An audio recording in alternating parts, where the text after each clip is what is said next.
ചിങ്ങക്കൂറ്. ചിങ്ങക്കൂറുകാരെ സംബന്ധിച്ച് ഇതിൽ അഷ്ടമത്തിലേക്കാണ് ഈ ശനീശ്വരൻ വന്നിരിക്കുന്നത്.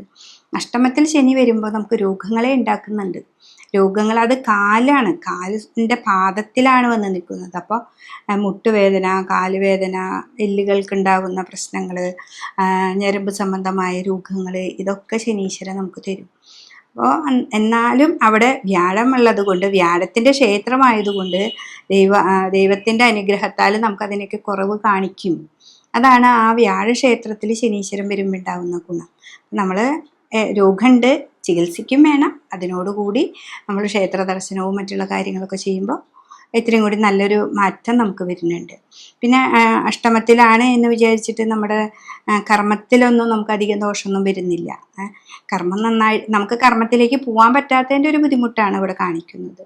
കർമ്മത്തിലോ സാമ്പത്തികമായ വിഷയങ്ങളല്ല, നമുക്ക് രോഗങ്ങൾ ഉണ്ടാക്കാം, നമുക്ക് മനസ്സിന് ടെൻഷൻ ഉണ്ടാക്കും. പിന്നെ അഷ്ടമം എന്ന് പറഞ്ഞാൽ നമ്മൾ ഉപാസിക്കുന്ന ദേവതകൾക്ക് ഇങ്ങനെ മന്ത്രം സ്ഥാനവും അങ്ങനെയൊക്കെ ഉണ്ട്. അപ്പോൾ അതിൽ ഏതാണോ നിങ്ങളുടെ കുടുംബക്ഷേത്രവുമായി ബന്ധപ്പെട്ട്, അല്ലെങ്കിൽ നിങ്ങളുടെ തട്ടകത്തെ ദേവത, അവരെ നന്നായിട്ട് പ്രാർത്ഥിക്കുക. ശനീശ്വരന് ധാര കൊടുക്കുക, രുദ്രാഭിഷേകം കൊടുക്കുക. അപ്പോൾ രോഗാവസ്ഥകൾക്ക് ഒരു കുറവ് കിട്ടും. അതാണ് ചിങ്ങക്കൂറുകാരെ സംബന്ധിച്ച് ഉള്ളത്.